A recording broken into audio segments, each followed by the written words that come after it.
How's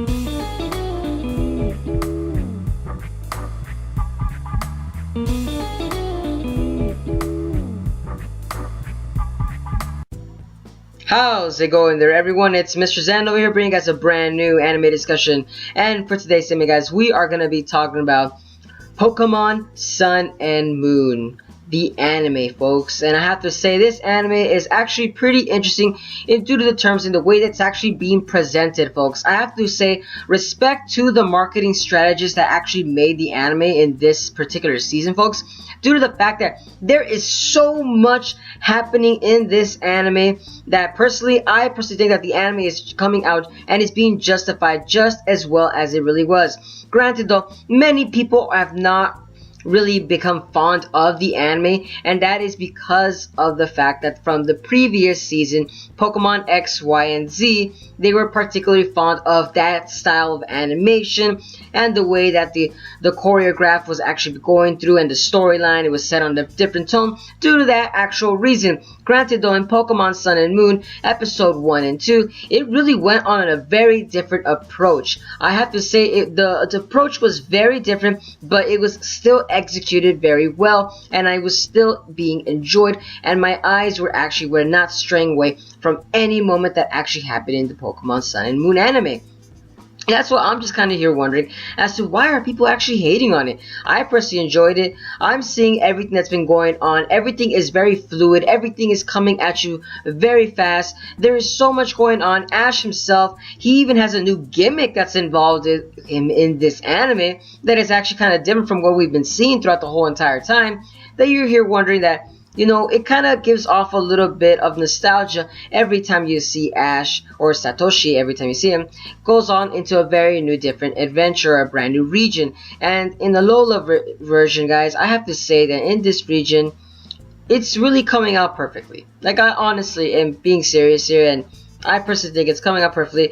I think that the way the Pokemon are being presented as well is giving off still that island like vibe that's coming out of it. You know, you're immersed into a whole new culture. You can feel the actual atmospheric change in it every time you're being brought into a new region, and this region has its own style that is actually being showcased. And granted though, in this actual anime, we're going to break it down for 2 parts, and that is episode 1 and episode 2. Now episode 1 and episode 2, the first thing that I have to really say is that there is so much exposition as to what they're actually trying to create that I could see why they made it as a 1-hour special due to that reason, because even if they made it into one episode, it just wouldn't really fit as one episode. They really have to expand upon more as to what's going on. And granted though, guys, you are looking at Satoshi as really, he's not collecting gym badges in this particular season, guys. No, he's not actually trying to be the best that he can be. No, it's just, like I said, it's a very different feel to it, and it's actually very good to have actually had that kind of fresh start as well, because every time you go into a new region, you kind of wonder as to what Satoshi's going to be doing in a brand new region. And this one, like I said, it brought very kind of like a rekindle back into many old generation and actual new generations too. And like I said, in episode 1, guys, it really did bring us off. Like, they're already at the island. That's what kind of like was kind of shocking for many viewers. You're like, wait, oh wow, you know, they would have at least given an explanation as to how they actually got to them, but they actually did. But they slowly showcased it, and that was basically Mr. Mime actually, he won like a lottery ticket so they can go to Alola region, and from there everything just spinned off. Ash and Satoshi is just having fun with his mother, and then Satoshi wants to learn more about the island's culture and goes around exploring more and more. He even gets to meet the actual legendaries, or the deity, I should say, not really a legend, but the deity of the island itself, and that is Tapu Koko. He actually meets him multiple times throughout the anime in episode 1 and episode 2. He meets him multiple times, and it's hilarious that Ash is actually meeting the same legendary over and over again. I'm sorry for saying legend, I should say deity. He keeps meeting this deity over and over again for that particular reason, because in throughout the other series and seasons, you don't really see the same deity over and over again. Not in that beginning of the actual series too, which is kind of hilarious that they actually kind of went along with that route. But you know, like the Ash was actually going through that. He was going through the island, and we actually get involved with more characters: Lana, Malo, Sophocles, Kiawe. We're involved with more and more characters, and we're involved that Ash is not the only type of, you could say, trainer that's involved there. There's different types of people that are coordinating themselves in this type of island, and these kind of trainers, you could kind of say, they're not necessarily all about battle. It seems Ash and Kiawe are the only ones that are battle oriented in the actual anime.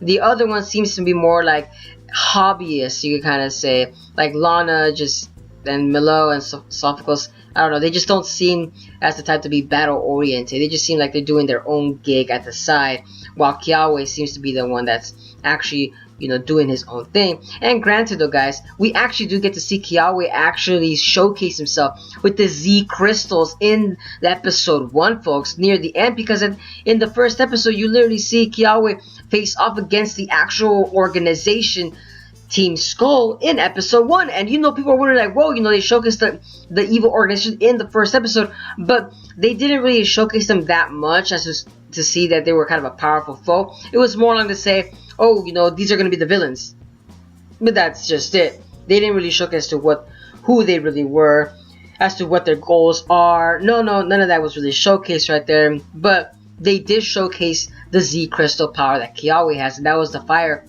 crystal. Sorry, the fire Z crystal. I'm sorry if I'm not too familiar with the Z crystals. I'm still haven't played the game that as well. Actually, I haven't seen that much of the game, but the Z crystal that contains the fire element, I should say.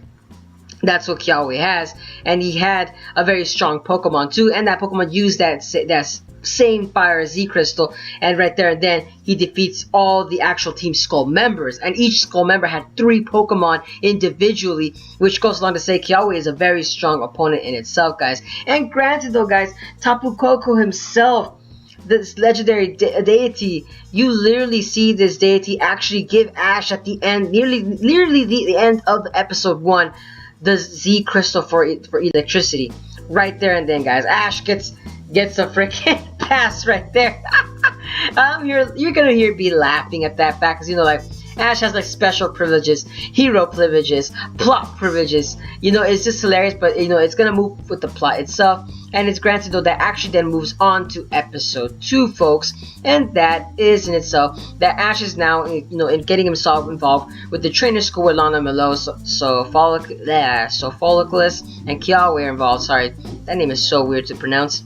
And then we get learning more about Poke rides. There's a sky ride, there's a water ride.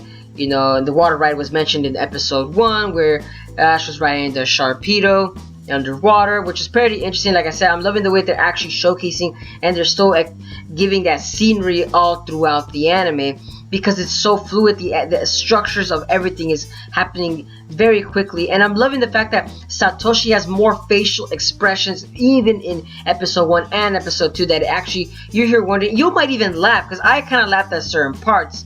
I'm not lying to you guys, I really did. I'm laughing every time Satoshi, there's like a bad pun or a horror pun, they're still involved in there. You kind of notice it, and you're kind of gonna laugh, because it's kind of that kind of same expression that you would actually have. Like the expression is kind of resembles something that off of Mob Psycho, that it's very powerful and in your face and very detailed. And by that I mean detail is like very not sharp lines, but very rigid and bold lines that are involved whenever they make a very facial expression. Like I said, it's very entertaining to see how the animators are going along with this anime now. It's very hilarious and very entertaining too at the same time. And we're also getting involved with Professor Kukui, which, by the way, every time I mention his name, Professor Kukui, it just sounds like that Mexican, you could say, the Mexican boogeyman at Kukui, the little demon that goes around and sucking the blood out of goats. El Kukui. Oh no, that's Chupacabra. I'm so sorry. Kukui. Oh no, I'm completely thinking wrong. My mistake. But the point is, before I go off topic, it's a freaking demon. I know that for sure. But the point is that it resembles that. But by the way, Professor Kukui seems to be taking a liking to Ash, even throughout the one time that he actually gives him a trial run in episode 2 with the other ones, Lana, Malo, Sophocles, and Kiawe. They all give him a trial run, and we see Ash trying his best. Even when he does the trial run, Ash fails miserably in each of the trials runs in episode 2, but it goes along to say that, like I said, Ash can't think in that manner that everything is going to be always a battle, especially when he faces against Sophocles. I can't pronounce that. I am not lying to you guys. I cannot pronounce that. When he was facing against this trainer, you could say, he still lost, but that's because he has that mentality that, oh, I'm gonna beat you up, oh, I'm gonna go at you at full strength. No, there are other ways to dealing as a challenge, which kind of brings on a new element to Pokemon fans. That it's not gonna be a straightforward battle, but that, like I said, that it makes it entertaining because we don't know what kind of challenges Ash is gonna be facing off in the anime itself, and I'm loving it. And granted though, like I said, it didn't seem like there's going to be that many battles involved in here, but in episode 2 we did get a major important battle, and that was the battle with Tapu Koko, and that is because Tapu Koko wanted a test to see if Ash was actually worthy of getting the Z Crystal. And granted, we see Pikachu face against Tapu Koko, and right there and then, guys, I have to not lie to you guys, that was actually pretty interesting in a way that they were loving the way that they actually showcased the battle sequence. The battle sequence is very powerful because when Ash finally showed the Z Crystal power, it was literally a straight homage to One Punch Man's actual technique when he fought against Genos himself.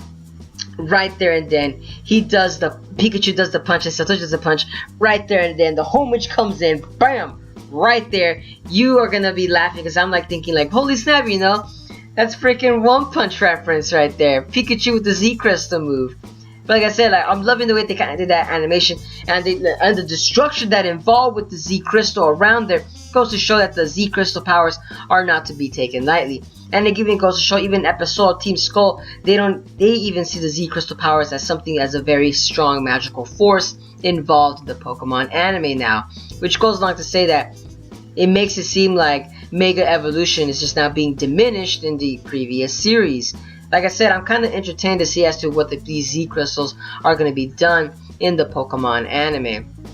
Like I said, there's so much things that are going on in the anime. You know, like I said, it's all being blended together in these episodes. And I'm loving the way that they're kind of doing that. And by the way, it seems that Ash wants to capture this Pokemon named Grubbin that's involved in the first and second episode. It seems that he was actually chasing the same one, but it seems to me that he could never capture it in these 2 episodes.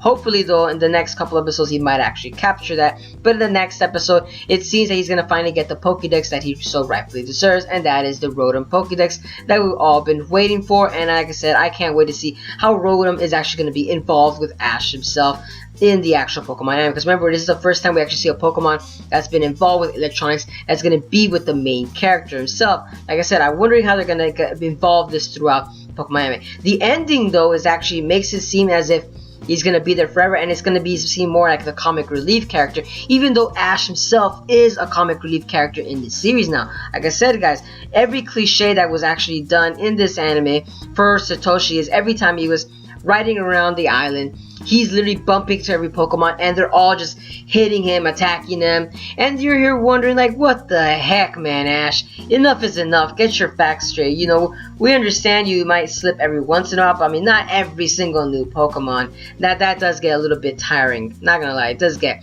But like I said, I'm assuming they're doing that just to showcase just how important this new Pokemon is, and to emphasize what it can do and what typing it is. Like I said, it's just to showcase the new Pokemon itself.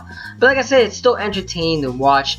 In the end of the day, the Pokemon episode, the 1 hour special, was entertaining all the way to the end, guys. But let me know down in the comments, guys, what did you guys think about the anime itself?